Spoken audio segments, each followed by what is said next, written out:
एक घने गहरे जंगल में दो बहुत अलग अलग जानवरों के समूह रहते थे। एक तरफ थे खूंखार और चालाक भेड़िए और दूसरी तरफ थी मासूम और शांत भेड़े। जंगल दो हिस्सों में बंटा हुआ था।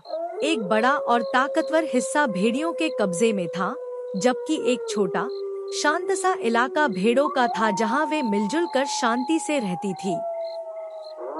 लेकिन शांति बहुत मुश्किल थी। बार बार इन दोनों के बीच झगड़े होते रहते थे।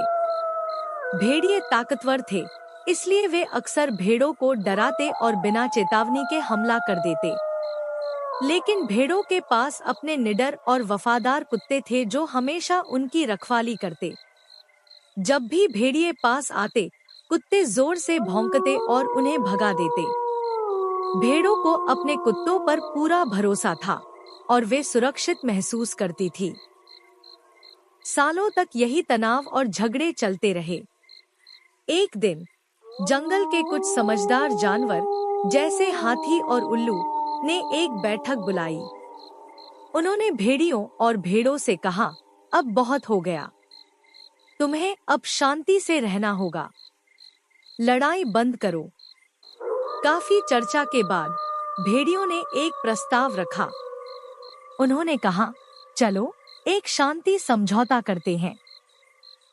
भरोसे के संकेत के तौर पर हम अपने प्यारे बच्चे छोटे भेड़िए भेड़ों को सौंप देंगे और बदले में तुम हमें अपने रखवाले कुत्ते दे दो।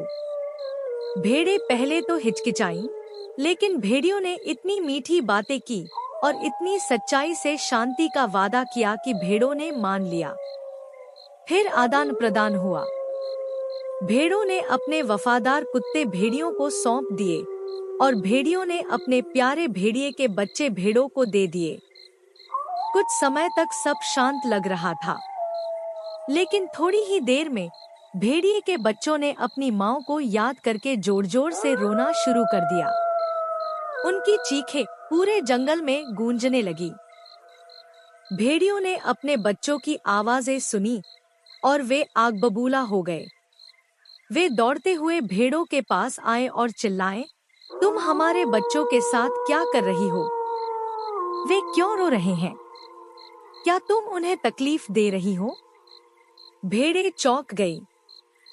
उन्होंने कहा, नहीं, हमने उन्हें छुआ तक नहीं, वे तो खुद ही रो रहे हैं। लेकिन भेड़ियों ने उन पर यकीन नहीं किया। वे गुर्राए, हमारे बच्चे तब तक नहीं रोते जब तक उन्हें तकलीफ न हो रही हो। और बिना कोई और बात किए उन्होंने समझौता तोड़ दिया, भेड़ों पर हमला कर दिया और उनके पूरे इलाके को तहस-नहस कर दिया। अब भेड़ों के पास न तो अपने कुत्ते थे और न ही कोई रक्षा। वे बेबस थी। भेड़ियों ने उन्हें आसानी से हरा दिया और इस तरह जंगल अब शांत नहीं रहा। भेड़ियों ने भेड़ों को धोखा दिया था और झूठे वादों पर भरोसा करने की कीमत भेड़ों ने अपनी जान देकर चुकाई।